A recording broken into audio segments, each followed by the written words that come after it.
Hello and welcome to Jazz Piano Daily number 149. Today I'm going to show you how to embellish the melody. So let's jump over to the sheet music. Embellishing the melody is what really creates a really kind of a cool sound. Let me play the original for you and then I'll play the embellished version and we'll break it down. Here we go. Here's the original.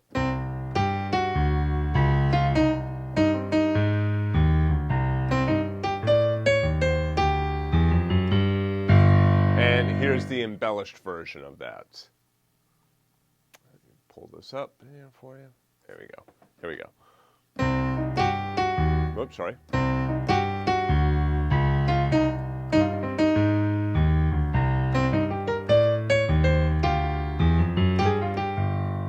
So you can hear the embellished version just adds just a little bit more flair to the melody. All right, so let's A-B these and figure out what's going on differently. All right, so let's take the first line here. Okay, so let's just take this first line and then this first line and compare them. All right, so first of all, you see that I am adding in a note right here. Okay, so here's an added note here. You see that this is also a grace note. Okay, so it's okay to add in notes as long as those core melody notes are still there, right? So if I did like something like that, well, wait a second, that doesn't sound like the melody, but right? Though that sounds like the melody. And now check this out. Here, this was just that triplet. Now I changed this into a 16th note triplet, and I actually changed the notes of the melody. The melody is, and I change it to.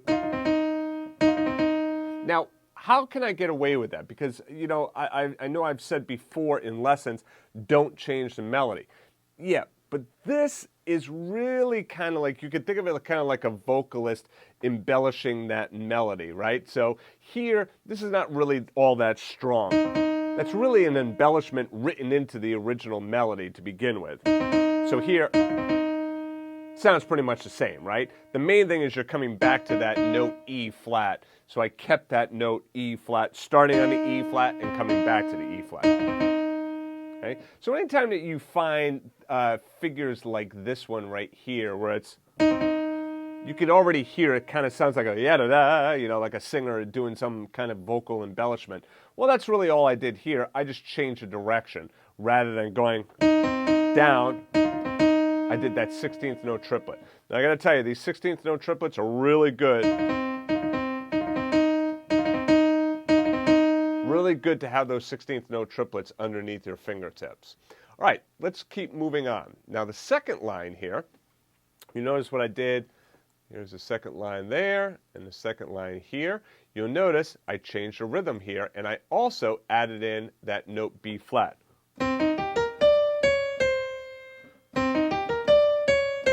So I arpeggiated the full C minor 7 chord, whereas in the original, that's the original. Now I'm doing this. Now notice also right here, I added a little crush to this, right? Little crush notes, the F and the G. Okay? Notice that the crush is a whole step away, right, from the melody. I don't want to do a half step because a half step is going to conflict too much. But a half step like that, or a whole step like that rather, just gives it a nice bite. And then I also added on this little figure here at the end. So the melody note is G, I crushed it with the F, and then I just added this little figure at the end, again, a little 16th note.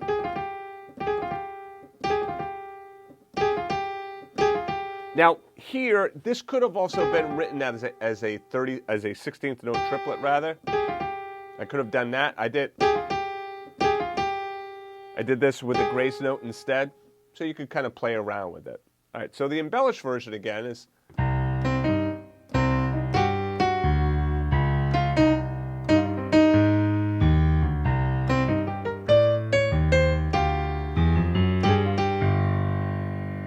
Okay, the original version, again, is this. Let me actually make this smaller. We can see most of it on the screen. So the original version.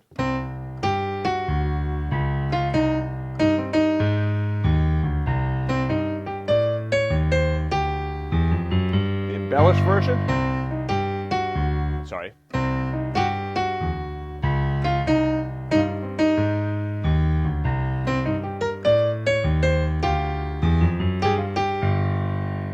So again, the embellished version, in my opinion, sounds a little bit elevated, right? Sounds a little bit more fun, a little bit more playful.